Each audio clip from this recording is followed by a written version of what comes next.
जय हिंद दोस्तों आपका हमारे चैनल पर स्वागत है। दोस्तों हमारा चैनल है एग्ज़ाम बाय इनाम सर। दोस्तों कल हमने आपको रीजनिंग के महत्वपूर्ण टॉपिक बताए थे, जो हमने आपको कैलेंडर के बारे में बताया था और उसके विषम दिन ज्ञात करने के बारे में बताया था। दोस्तों कैलेंडर के कुछ टॉपिक है जो आपको याद रखने योग्य बातें हैं, जो आपके कैलेंडर के टॉपिक में आएगी। ठीक है दोस्तों, सबसे पहले प्रत्येक 4 साल के बाद यानी 4 वर्ष के बाद 4 वर्ष के बाद हमेशा लीप ईयर आता है। ठीक है दोस्तों, लीप वर्ष को हम दो शब्दों से जानते हैं। एक तो लीप वर्ष होता है, एक होता है अधिवर्ष। लीप वर्ष और अधिवर्ष हमेशा एक होता है। दूसरी बात यह है कि लीप ईयर्स हमेशा 366 दिन का होता है। ठीक है दोस्तों, कितने दिन का? 366 दिन का लीप ईयर्स होता है। ठीक है दोस्तों, अब हम बात करेंगे लीप ईयर्स के बारे में। प्रत्येक 4 वर्ष के बाद लीप ईयर आता है। प्रत्येक 4 साल के बाद, यानी जैसे कि 2024 आपका लीप ईयर है, क्योंकि यह शताब्दी से भी विभाजित हो जाएगा और 400 से भी विभाजित हो जाएगा। 4 पंजे 20, 0 4 पंजे 4 6 24, यानी 506। तो यानी जो सन या शताब्दी पूरी विभाजित होती है उसे लीप वर्ष या अधिवर्ष कहते हैं। ठीक है दोस्तों, दूसरी बात हमें यह ध्यान रखनी है, प्रत्येक 4 साल के बाद, जैसे कि 2024 के बाद क्या आएगा? 2028। तो 2028 लीप ईयर होगा। लीप ईयर हमेशा 4 साल के बाद आता है। ठीक है दोस्तों, लीप शताब्दी 400 साल के बाद आती है। ठीक है दोस्तों, और साधारण वर्ष 4 से विभाजित नहीं होता। साधारण वर्ष क्या होता है? जो 4 से विभाजित नहीं होता, जो 4 से विभाजित नहीं होता वह क्या? जो 4 से विभाजित नहीं होता वह साधारण वर्ष नहीं होता। दूसरी बात, किसी हफ्ते या दिन में 7 दिन जोड़ने से और 7 दिन घटाने से वही दिन प्राप्त होता है। जैसे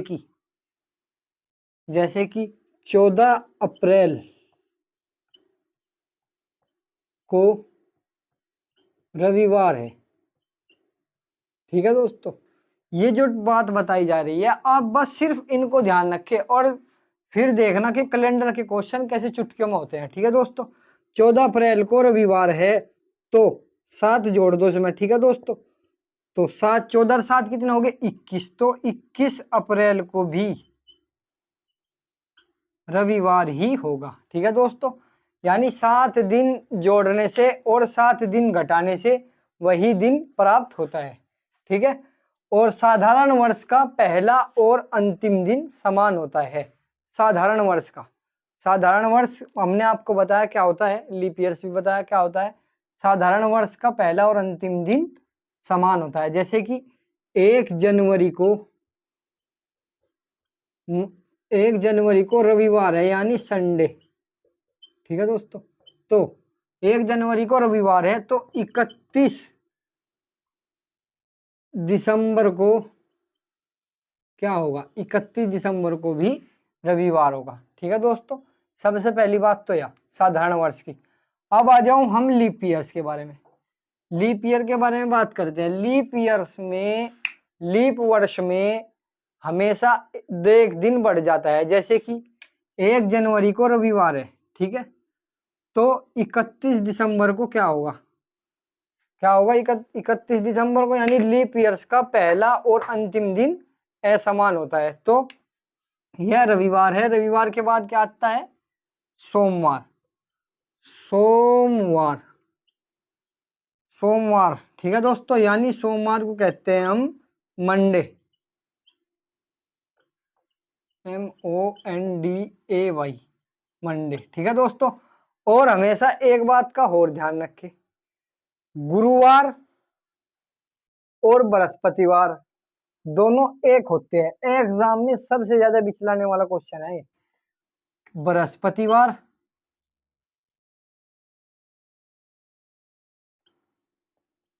बृहस्पतिवार, ठीक है दोस्तों, और गुरुवार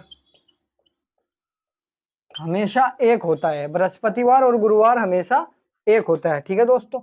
और एक बात और हमें ध्यान रखना, हमने ये बता दिया आपको लीप वर्ष के बारे में, ये बताया हमने लीप वर्ष के बारे में, और उससे पहले जो बताया था वो बताया था साधारण वर्ष के बारे में। लीप वर्ष का पहला और अंतिम दिन असमान होता है, यानी अगर पहला और अंतिम दिन हम ज्ञात करेंगे तो एक दिन बढ़ जाएगा। शताब्दी का पहला दिन, अब बात करेंगे शताब्दी किसे कहते हैं। सबसे पहली बात तो यार, जैसे कि 100, 200, 400, 800, 600, 1200, 1500, 1600, ये सब जो है शताब्दी होती है। शताब्दी हमेशा 100 साल के बाद आती है। 100 साल के बाद हमेशा शताब्दी आती है, उसे हम शताब्दी कहते हैं। शताब्दी बोले तो शतक, ठीक है दोस्तों। और शताब्दी का पहला और अंतिम दिन हमेशा मंडे, ट्यूसडे, वेडनेसडे और फ्राइडे हो सकता है, बाकी इनमें से कोई नहीं होगा, ठीक है दोस्तों। और एक बात का और ध्यान रखें, जैसे कि आप सभी जानते हैं कि विषम दिन का कैलेंडर में काफी महत्वपूर्ण भूमिका है। विषम दिन ज्ञात करने के जैसे कि हम आपको सप्ताह के दिन बताएंगे, Sunday, Monday, Tuesday, Wednesday, Thursday और फ्राइडे, सैटरडे। तो टोटल कितने दिन होते हैं? 7 दिन होते हैं। संडे से शुरू करेंगे। संडे में 0 विषम दिन, यानी संडे का कोड 0, मंडे का यानी सोमवार का ये, ठीक है दोस्तों, मंगलवार, बुधवार, बृहस्पतिवार,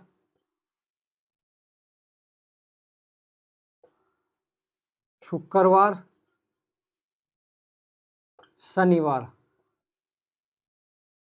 ठीक है दोस्तों। ये 6-7 दिन है। जो संडे को हमेशा 0 में काउंट करेंगे।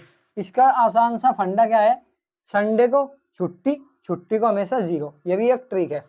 तो ये कोड याद करने हैं, सोमवार का 1, मंगल का 2, बुध का 3, बृहस्पतिवार का 4, शुक्रवार का 5 और शनिवार का 6, संडे का हमेशा 0। ये कोड आपको याद करने हैं। और एक कोड होता है 033, 035, 614, 625, यह होता है महीनों का कोड। जैसे कि जनवरी, ठीक है दोस्तों, फरवरी, मार्च, अप्रैल, मई, जून, जुलाई, अगस्त, सितंबर, अक्टूबर, नवंबर, दिसंबर।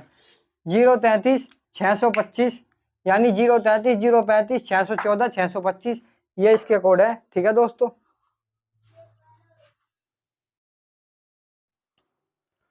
ठीक है दोस्तों, आप सभी को यह बात ध्यान रखनी है कि कौन सा कोड किस अंक पर आता है, और इनके कोड याद होने जरूरी है, और महीनों के कोड भी याद होने जरूरी है। 033, 035, 614, 625, एक तो ये कोड याद करने हैं आपको, और एक यह कोड याद करने हैं, यानी हफ्तों के कोड और महीनों के कोड ये याद करने हैं, ठीक है दोस्तों। हमारे चैनल को प्लीज सब्सक्राइब कर ले, लाइक करे, शेयर करे। धन्यवाद।